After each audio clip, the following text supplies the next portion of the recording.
wabarakatuh.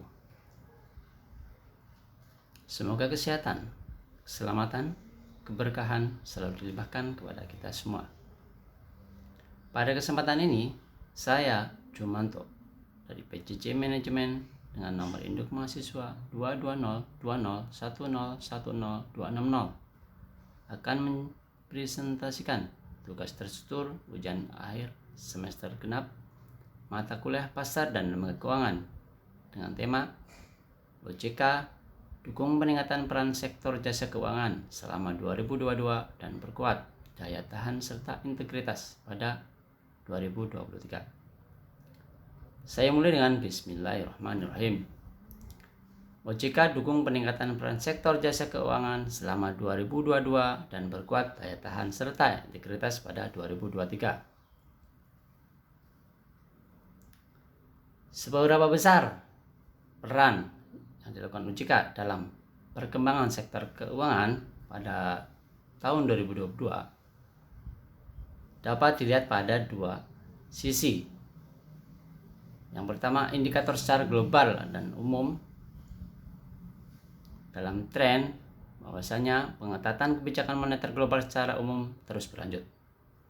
Terus yang kedua, sinyal bank sentral global utama peak kenaikan suku bunga lebih tinggi dan panjang. Bank of Japan mulai memperluas range fluktuasi Japanese government yaitu selama 10 tahun. Terus yang selanjutnya, pemerintah Tiongkok mulai melakukan reopening ekonomi dan zero COVID policy yang diperkirakan akan meningkat ketidakpastian di Tiongkok dalam beberapa waktu ke depan. Yang kedua, dapat dilihat dari perkembangan indikator perekonomian dari kinerja perekonomian secara nasional. Bahwasanya yang pertama, surplus neraca perdagangan. Yang kedua, Purchasing Manager Index manufaktur masih berada zona ekspansi. Bahwasanya ini kalau kita lihat perusahaan-perusahaan di beberapa kawasan masih tetap eksis untuk melakukan ekspansi atau perluasan manufakturnya. Terus yang ketiga, indikator konsumsi masyarakat tetap tumbuh positif. Terus yang selanjutnya juga adalah suku bunga acuan Bank Indonesia di level 5,50% naik 25 bps. Yang pertama, kondisi pasar modal di Indonesia. Pada tahun 2022, jumlah investor pasar modal mencapai 10,31 juta investor, yang mana ini merupakan milestone baru.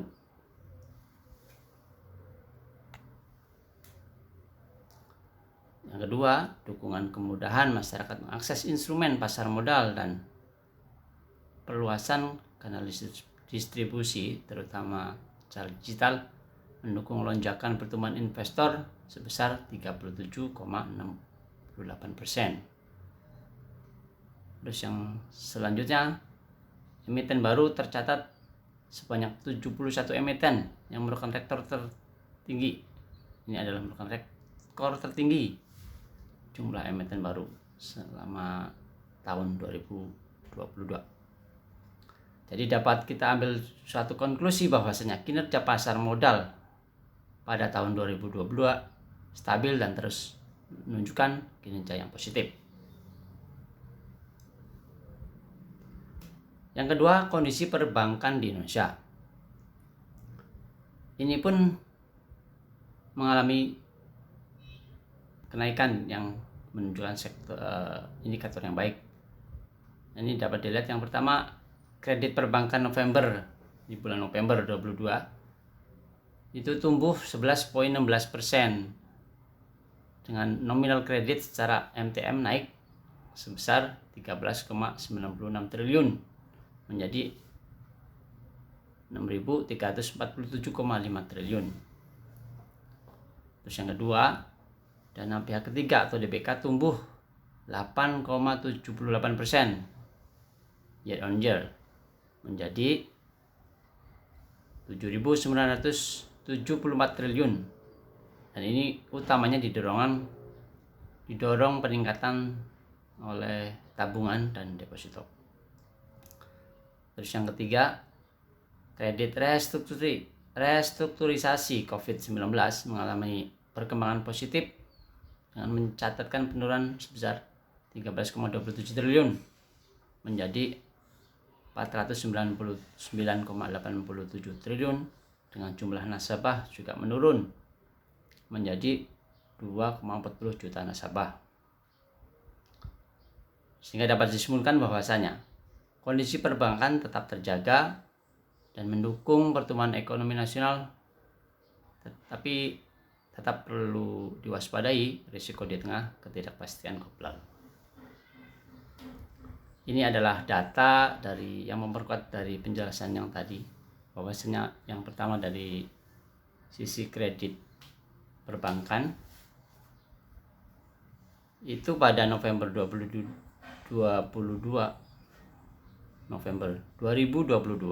itu tumbuh 11,16% dengan nominal kredit setelah MTM naik sebesar 13,96 triliun menjadi 6.347,5 triliun. Ini adalah data grafik yang bisa ditampilkan dari penguatan dari sisi kredit perbankan. Dan yang selanjutnya adalah ini pun adalah data dari dana pihak ketiga ya.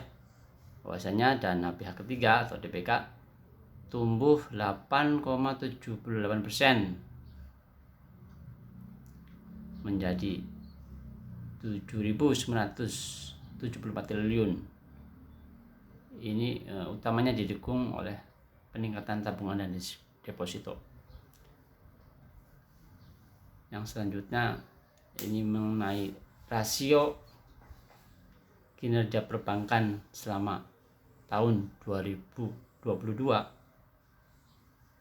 Data-data ini adalah detail data mengenai data perbankan, di mana menjelaskan bahwasanya selama restrukturisasi COVID-19 mengalami perkembangan global, mengalami perkembangan positif, di mana ini mencatatkan penurunan sebesar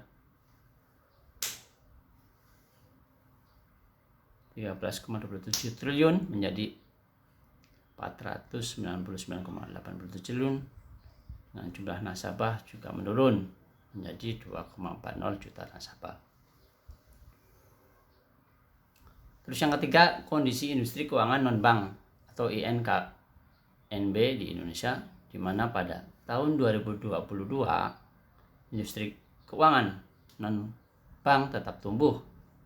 Di antaranya akumulasi pendapatan premi sektor asuransi, outstanding piutang pembiayaan, aset dana pensiun, dan outstanding pembiayaan fintech peer-to-peer lending. Dapat disimpulkan bahwasanya aset di industri keuangan non-bank selama tahun 2022 tumbuh sekitar 8,47% secara tahunan, year on year. Ini adalah data untuk RBC. Permodalan di sektor INKB terjaga dengan risk based capital RBC. Asuransi masih berada di atas threshold, dan gearing ratio perusahaan pembiayaan tercatat jauh di bawah batas maksimum. Yang keempat, kebijakan OJK di sektor jasa keuangan pada tahun 2022. Ini ada beberapa kebijakan yang mungkin mendukung untuk sektor keuangan. Ini ada beberapa item atau beberapa dukungan yang dilakukan oleh OJK. Yang pertama, mitigasi peningkatan risiko eksternal terhadap stabilitas sektor jasa. Yang kedua, kebijakan mendukung pemulihan perekonomian nasional, di mana ini seperti halnya kebijakan prudensial mendukung program percepatan kendaraan bermotor listrik berbasis baterai, serta pengembangan industri hulu. Ini sangat tampak mungkin kalau kita lihat di pemberitaan melalui media mainstream maupun media sosial, itu mulai adanya banyaknya muncul kendaraan-kendaraan bermotor dengan berbasis baterai ataupun industrialisasi melalui pengembangan industri hulu. Terus kebijakan pendukung pemulihan ekonomi terutama yang terdampak bencana. Ini karena kita tahu pada di tahun 2019 berakhir sekitar Desember 2022 itu terjadi bencana global yaitu COVID-19. Terus relaksasi restrukturisasi kredit atau pembiayaan selama 1 tahun sampai dengan 31 Maret 2024 untuk segmen sektor industri dan daerah tertentu. Ini ditargetkan. Selanjutnya penguatan infrastruktur sektor jasa keuangan. Memperkuat pengaturan yang mendukung akselerasi transformasi digital dan ketahanan. Dan selanjutnya teknologi informasi perbankan. Ini akan mengeluarkan kebijakan pelaksanaan ketahanan dan keamanan cyber bagi bank umum. Selanjutnya Biro Administrasi Efek Next Generation. Selanjutnya inisiasi pengembangan sektor informasi daftar efek syariah. Selanjutnya implementasi papan New Economy. Selanjutnya penguatan regulasi dan kemudahan akses masyarakat dalam mendapatkan produk atau layanan asuransi terutama secara digital. Selanjutnya peningkatan kompetensi SDM di sektor jasa keuangan. Ini semua adalah yang bersifat infrastruktur untuk sektor jasa keuangan. Selanjutnya penguatan pengawasan serta integrasi pasar dalam sektor keuangan. Ini pun banyak item yang dilakukan oleh OJK. Seperti yang pertama mendukung penerapan standar BES 3 reform. Yang kedua mendukung prinsip kehati-hatian dan pengelolaan resiko dalam penyediaan dana atau penyaluran dana BPR dan BPRS melalui penerbitan peraturan OJK nomor 23/POJK.02/2022. Yang ketiga penguatan tata kelola pelaku industri, pengelolaan investasi dan upaya melindungi investor pasar modal melalui penerbitan peraturan OJK nomor 17/POJK.04/2022. Yang keempat, penyempurnaan pengaturan untuk mengakomodasi perkembangan industri fintech peer-to-peer. Yang kelima, menyusun kerangka pengaturan pengawasan ASABRI. Selanjutnya, meminta perusahaan asuransi untuk melakukan monitoring terhadap kinerja tenaga pemasar atau agen asuransi. Selanjutnya, meminta perusahaan asuransi untuk segera melakukan registrasi ulang produk asuransi unit link yang telah dipasarkan. Yang selanjutnya meminta IJKNB untuk lebih prudent dalam menyalurkan pembiayaan atau pinjaman untuk mengantisipasi agar kejadian kasus penipuan berkedok investasi yang menjerat korban mahasiswa dan masyarakat umum tidak terulang. Terus kebijakan selanjutnya yang dilakukan oleh OJK yaitu peningkatan literasi dan inklusi keuangan serta penguatan perlindungan konsumen. Di antaranya adalah survei nasional literasi inklusi keuangan 2022 dengan tingkat literasi keuangan 49,68% dan tingkat inklusi keuangan 85,10%. Selanjutnya meluncurkan mobil saran informasi mobil literasi dan edukasi keuangan atau SIMOLEK Edutainment. OJK juga melaksanakan program desa cakap keuangan berupa training of trainers kepada perangkat desa maupun ibu-ibu PKK. Yang selanjutnya mendorong transformasi digital, edukasi keuangan melalui pemanfaatan learning management system. Selanjutnya, OJK juga melaksanakan affirmative action dengan mengintensifikasikan edukasi keuangan kepada vulnerable group. Selanjutnya, memperkuat pengaturan perlindungan konsumen yang seimbang melalui penerbitan Peraturan OJK Nomor 6 Tahun 2022. OJK juga mendorong perusahaan asuransi mengoptimalkan fungsi internal dispute resolution.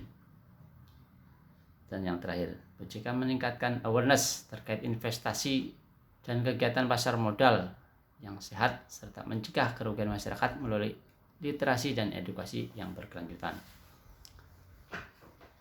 Hal-hal tersebut adalah peningkatan literasi dan inklusi keuangan yang dilakukan oleh OJK. Terus selanjutnya kebijakan yang dilaksanakan oleh OJK pun yaitu upaya enforcement atau penegakan hukum. Yang pertama di bidang pasar modal, 217 tindakan pengawasan dalam bentuk pemeriksaan teknis dan pemeriksaan kepatuhan, 19 perintah tertulis, 1057 surat saksi. Ini adalah data yang dilakukan dalam rangka penegakan umum. Terus penegakan secara tegas ketentuan modal inti bank umum. Juga menyelesaikan 20 perkara penyidik tindak pidana di sektor jasa keuangan. Selanjutnya penindakan terhadap 698 pinjaman online ilegal, 106 entitas investasi ilegal, dan 91 entitas gadai ilegal oleh Satgas Waspada Investasi. Yang selanjutnya, rencana membuka posko pengaduan investasi ilegal dan pinjol ilegal di setiap kantor regional atau kantor OJK yang akan dilakukan secara bertahap.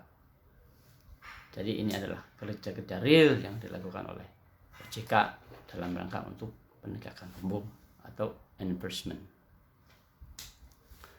Selanjutnya, peningkatan government di sektor keuangan dengan memastikan bahwa ekosistem pelaporan keuangan mampu menghasilkan informasi keuangan yang andal.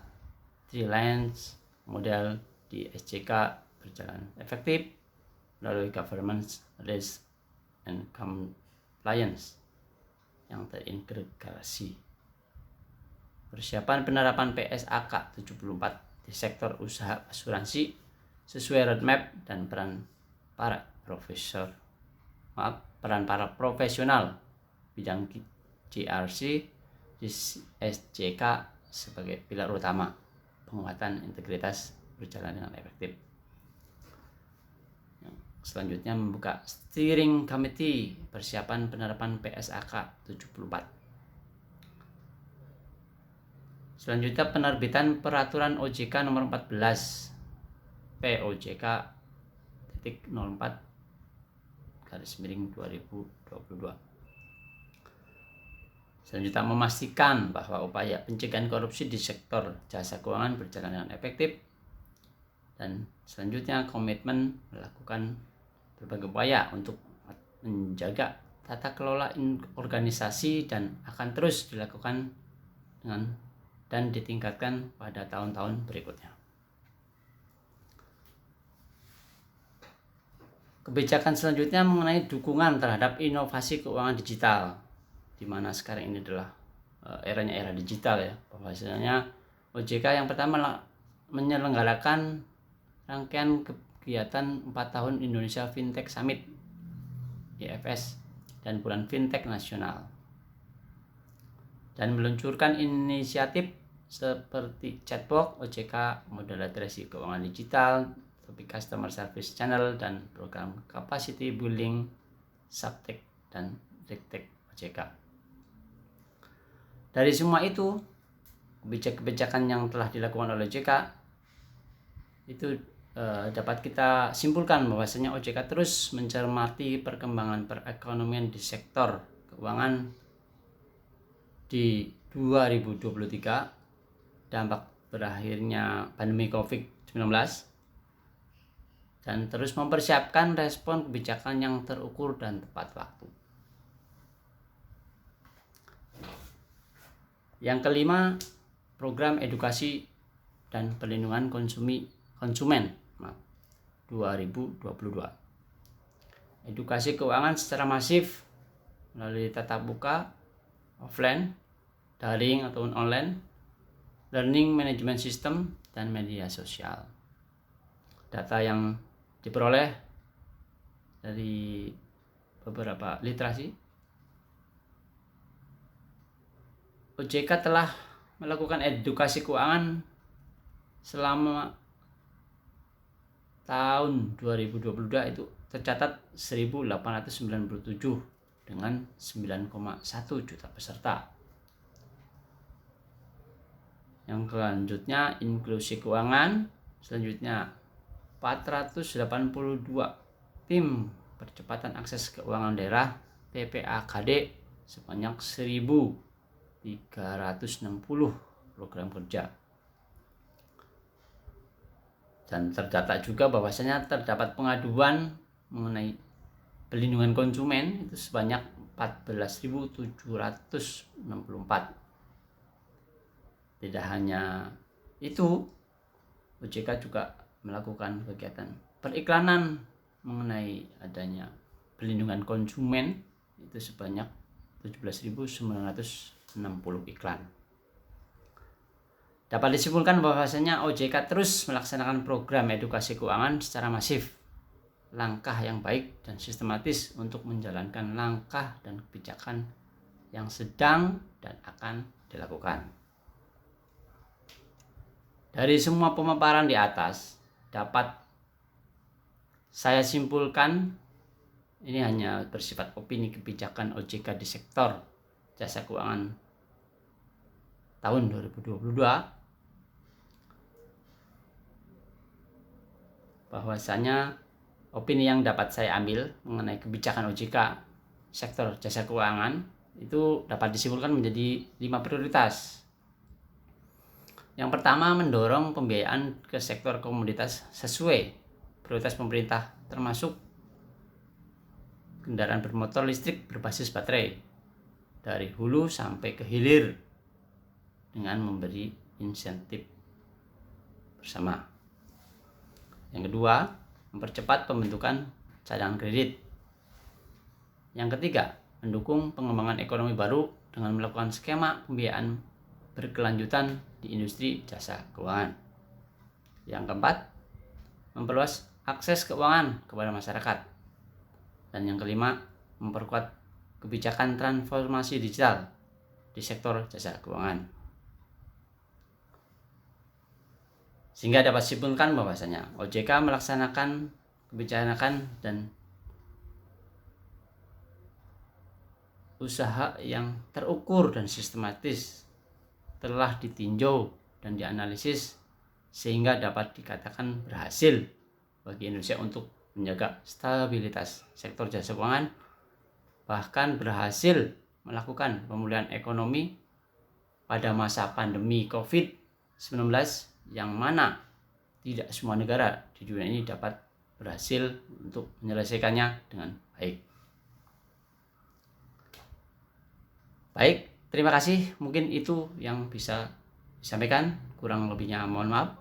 Sekian. Wassalamualaikum warahmatullahi wabarakatuh.